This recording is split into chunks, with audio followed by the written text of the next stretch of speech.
Oi pessoal, bom dia. A nossa aula de hoje teve uma dinâmica um pouquinho diferente, tá certo? A gente, no primeiro momento da aula, fez a leitura do capítulo, é o capítulo 2.2, página 54, nossa apostila de desenvolvimento.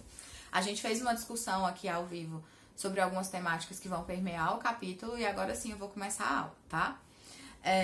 Hoje a gente vai falar sobre as etapas de desenvolvimento na teoria piagetiana, que a gente já vem conversando sobre Piaget já há algumas aulas.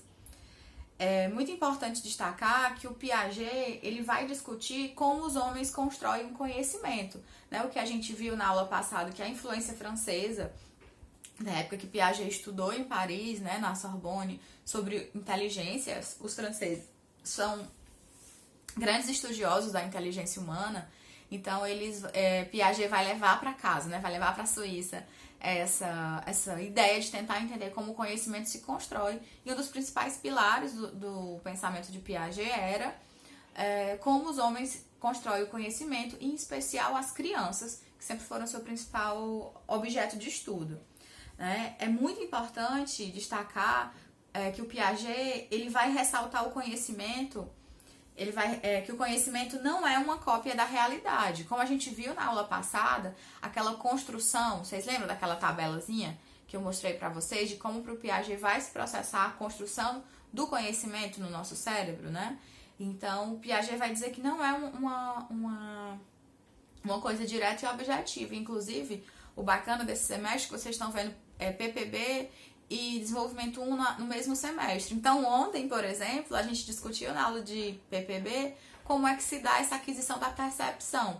Então, assim como vocês estão vendo que nos processos psicológicos básicos é todo um processamento de informação, inclusive a aprendizagem, que a gente vai ver Piaget de novo em PPB, é um processo que se dá, né? É uma construção que se dá, a gente está vendo aqui mais aprofundadamente o Piaget nesse processo. Então, conhecer um objeto, reconhecer um acontecimento, não é só olhar para esse conhecimento e descrever. É todo um processamento mental que é feito, que Piaget vai tentar traduzir para a gente nesse formato e que agora a gente vai estudar como dar a construção dessas etapas, tá bom? Uma coisa importante para destacar quando a gente está falando de inteligência, lembrando que a inteligência é uma finalidade na qual a gente busca adaptação. É considerado inteligente, embora existam várias teorias sobre a inteligência, a gente vai ver algumas em PPB, principalmente a maioria delas vai concordar que a ideia é que esse sujeito consiga estar mais adaptado e viver melhor dentro do seu contexto. Então a inteligência, ela também não vai se desenvolver de forma linear. Na verdade, ela vai se desenvolver por acúmulo de conhecimento. Inclusive, a gente discutiu um pouco, né? Quando a gente vai falar no início, quando o Piaget vai apresentar, no começo da aula a gente discutiu isso, como esse conhecimento se dá em saltos. Ele não é um acúmulo pequenininho, né? Em geral, quando você aprende, por que ele fala que a gente dá em saltos, né? Porque, em geral, quando a gente aprende alguma coisa, isso que a gente aprendeu, ela vai trazer uma grande modificação na nossa vida. É só vocês se lembrarem, por exemplo, do Teams, né? Quando começou toda essa coisa de quarentena, muitos de vocês tiveram muita dificuldade. Eu também tive muita dificuldade em lidar com o Teams, que era um aplicativo que eu nunca tinha ouvido falar, que era um instrumento que eu também não tinha costume de usar. E hoje já estou bem familiarizada. Não sei se vocês são alunos do professor Iago. O professor Iago consegue até mudar o plano de fundo do aplicativo, né? A gente já vê vários professores fazendo coisas diferentes, porque eles aprenderam coisas novas. Então, quando a gente aprende uma coisa nova, quando o conhecimento faz parte da nossa vida, quando a gente assimila e acomoda esse conhecimento novo, ele vai transformar quem a gente é e a gente vai transformar o nosso contexto. Por isso que o Piaget ele vai trazer que o conhecimento ele vai se dar em saltos. Conhecer uma coisa nova realmente muda muito a nossa realidade.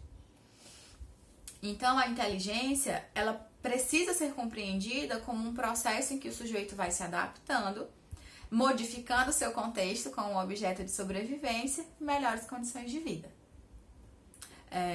Quando a gente fala de inteligência, a gente também está falando de uma estrutura, né? A gente também está falando de uma organização do conhecimento, sendo que quanto maior a complexidade dessa organização, mais desenvolvida será a inteligência. Então, a gente vai acumulando, digamos assim, algumas informações, e esse acúmulo vai permitir que seja facilitado o processo de novas informações.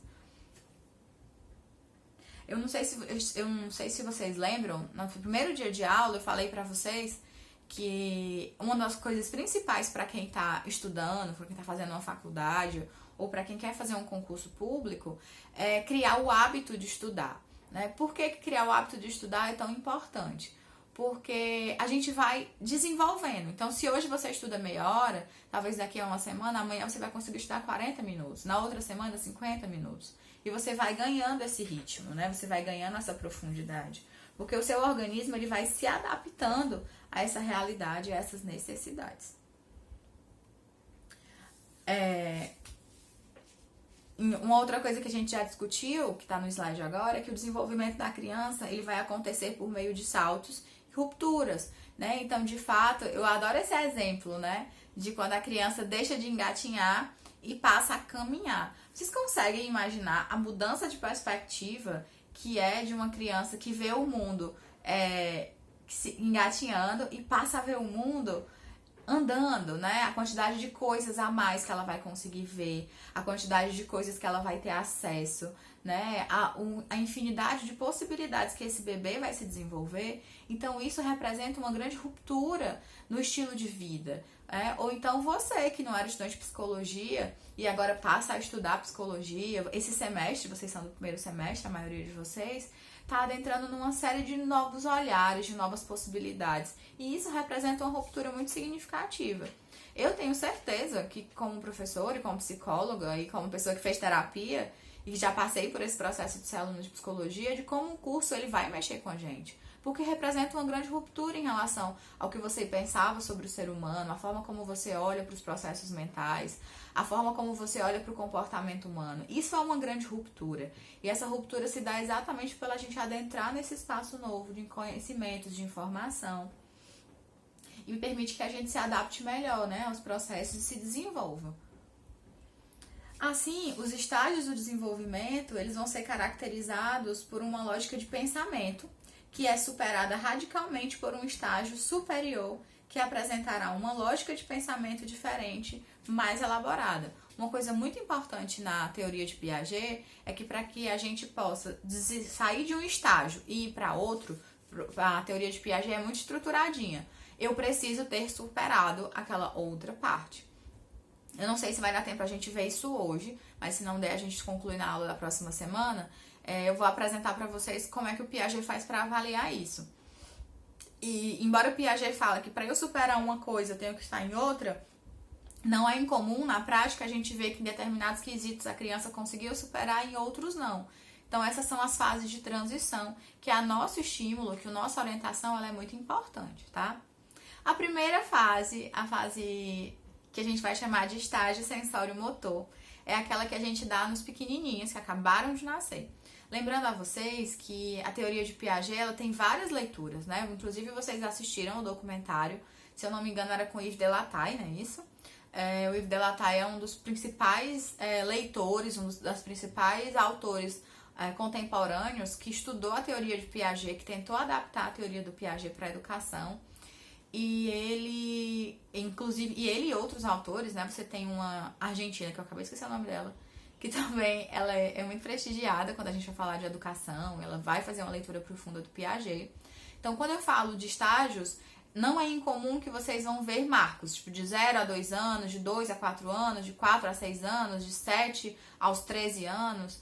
E pode ser que, dependendo do autor que você for ler, pode mudar um pouquinho nessa questão da idade, esse marco temporal que é estabelecido por alguns autores, ele pode variar um pouco. Provavelmente o marco que o Piaget usou, hoje em dia já não tá mais, digamos assim, já tá um pouco fora de moda, né? Por quê? Porque a criança que o Piaget investigou, a criança que o Piaget estudou é uma outra criança, né? A criança na época do Piaget, embora o Piaget tenha morrido acho, na década de 80, então os filhos do Piaget nasceram no século passado, né? Então é muito importante destacar que aquela criança que o Piaget estudou e investigou é uma criança que não tinha celular, é uma criança que não tinha internet, era uma criança que ainda brincava no quintal, uma criança que ainda subia na árvore. era uma criança que tinha outros padrões culturais, eram crianças com muitos irmãos. Então, realmente, provavelmente, devido a essa mudança de contexto sociocultural, esses marcos também mudaram, tá bom? Então, vamos lá. O estágio sensório-motor é o primeiro estágio que a criança vai apresentar. É aquele estágio bem fofinho, dos bebês bem bonitinhos, no quais eles vão tentar conhecer o mundo a partir da sua percepção sensorial. Pegar, morder, botar na boca, esfregar, né? Então, a criança pequenininha nesse estágio, ela vai caracterizar pela inteligência prática, ela vai testar. Ela vai jogar um negócio no chão para ouvir a zoadinha. Ela vai chorar para ver se a mãe vem, né? Ficar com ela. Então, ela vai testando o mundo e conhecendo esse mundo através do contato físico, do sensorial. Porque o órgão que está mais desenvolvido nela, né? Então, a criança vai conhecendo o mundo a partir das suas atitudes, a partir de suas ações, e a partir do seu relacionamento, né, de espaço e tempo com os objetos e com as pessoas que lhe cercam. Em geral, essa criança, ela vai, nessa fase, ela vai perceber a permanência do objeto, né? Ela vai perceber que a mãe não vai embora, ela vai perceber que o pai não vai embora, ela vai perceber que a mamadeira volta, né? Quem usa mamadeira. Então, ela vai começando a construir uma relação de causalidade. Eu adoro dar esse exemplo de uma das minhas sobrinhas. Por exemplo, a minha sobrinha pequenininha, ela já percebeu que determinadas coisas, se ela pedir pra minha mãe, que é a avó dela, ela não vai dar. Mas se ela pedir pro meu pai, que é o avô, ele vai dar. Então, a criança pequena, ela já tem, que é a relação de causalidade. Ela sabe se ela se comportar de determinada forma com determinada pessoa, a chance dela obter êxito é bem maior do que ela se comportando com outra pessoa. A criança também, ela já consegue diferenciar, a criança pequena, ali por volta até os 2 anos, diferenciar a diferenciação entre os meios e os fins, né? Para eu conseguir determinada coisa que é que eu preciso. E é um pouco desse exemplo que eu já dei, né? E ela também já vai começando a construir uma noção de configuração espacial, né? Ela já vai reconhecendo os espaços, ela já vai tentando entrar em contato com os espaços, por isso que ela quer pegar em tudo, por isso que a criança quer mexer em tudo, porque a forma como ela tem de reconhecer esses espaços, de fazer parte desses espaços, é a partir do contato. Ai, meu Deus, confundi. Então, e aí a gente já vai entrar numa nova fase, que são as fases dos operatórios, né? O pré-operatório, o operatório concreto, o operatório formal. Esse operatório, esse termo operatório, ele vai derivar da palavra operação, que significa uma ação interiorizada que modifica o objeto do conhecimento. A gente vai começar a entrar nessas fases agora. A partir de agora, a criança vai começar a fazer determinadas operações que vai mudá-la e que vai mudar o seu contexto. Então, a gente inicia ali a partir dos 2 anos, no estágio pré-operatório. O que seria esse estágio? É um pensamento que ele é baseado na intuição. A criança já vai começando a intuir coisas, né? Ela já vai começando a pensar, poxa, mas se eu fizer determinada coisa, será que eu não vou quebrar meu brinquedo? Né? Se eu pegar determinado objeto, será que ele não vai cair? A criança vai começar a ter um pensamento mais organizado, né? A criança já vai começando a observar mais, ela já não é tão... Ela ainda é impulsiva, tá, meu povo? Pelo amor de Deus, mas ela já não é tão impulsiva quanto um bebezinho.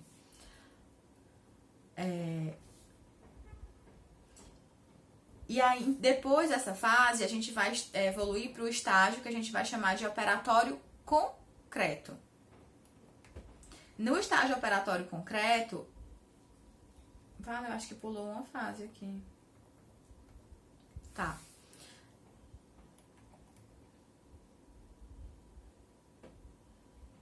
Só um segundo. É isso mesmo.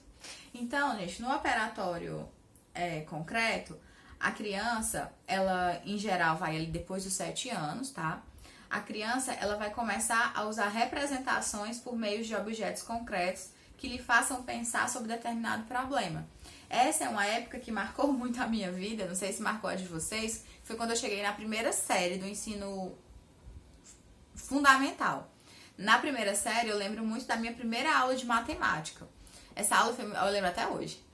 Inclusive, esse livro é usado até hoje nas escolas, né? Nessa história, eles vão contar a história de um pastor que tinha várias ovelhas e todo dia saía para pastar com as ovelhas. E ele, quando ele voltava, ele nunca sabia se tinha voltado todas as ovelhas. Então ele resolve, para poder contar, toda a vida quando uma ovelha ia saindo do pasto, ele colocava uma pedra dentro do pasto. E depois, quando as ovelhas voltavam, ele ia tirando as pedras de dentro do pasto. Então aí começa a questão da matemática, da matemática a partir de equações. Foi a minha primeira aula de equações, né? X mais 2, mais sei lá o que, mais sei lá o que. E aí começou o terror da minha vida, que é essa parte da matemática. E é isso que eles estão falando, né? Quando eles falam de operatório concreto. A criança, ela sai desse período de imaginação, ela sai desse período que 2 maçãs mais 4 laranjas vai dar 4 frutas, e ela passa a utilizar aí objetos para serem representados, tá? E a última fase é a fase do estágio operatório formal. Uma coisa que vai marcar muito o operatório concreto é a dificuldade da criança de muitas vezes não conseguir fazer a reversão, né? Então, se você, essa fase de 7 anos, você perguntar, Pedrinho, você tem quantos irmãos? Aí ele fala 2. E o seu irmão tem quantos irmãos? Né? Então, às vezes, a criança não consegue fazer essa operação ainda, ele ainda tá um pouco preso nessa questão do concreto. Já no operatório formal, ele já consegue fazer coisas mais ele já consegue fazer mais raciocínios mais formais, né? Ele já consegue fazer coisas mais dedutivas. Então, o grau de abstração do seu pensamento, ele é muito maior nessa fase, né? A gente tá entrando aí na adolescência, a gente tá entrando aí nesse pensamento mais crítico, que é uma fase muito marcante em relação aos adolescentes, tá certo? Aí eu tenho algumas perguntinhas para vocês em forma de desafio. Vocês podem ver lá nos slides e depois vocês me respondem, tá bom? Depois vocês fazem o desafio e trazem aí pra gente discutir, tá bom? Então, a maturação, ela não explica tudo, porque a idade média na qual determinado estágio surge varia de acordo com cada sociedade. O Piaget, ele vai relatar que alguns estudos apontam diferenças em relação à faixa etária referente aos estágios, sendo que em determinadas culturas houve atrasos de até 4 anos ou mais em relação ao esperado. Portanto, além do processo maturacional do próprio sujeito, também se destaca a importância do meio social, no qual a criança está inserida durante seu desenvolvimento cognitivo. Portanto, apesar dos estágios descritos por Piaget serem esperados no desenvolvimento infantil, eles só irão acontecer à medida que a criança puder contar em seu social com as condições adequadas para o seu desenvolvimento cognitivo, tá, gente? Então, assim, eu vou encerrando o 2.2, a nossa apostila. Daqui a pouco a gente retorna com 2.3, em que a gente vai estudar a representação e o jogo na perspectiva do Piaget, tá? Até daqui a pouco.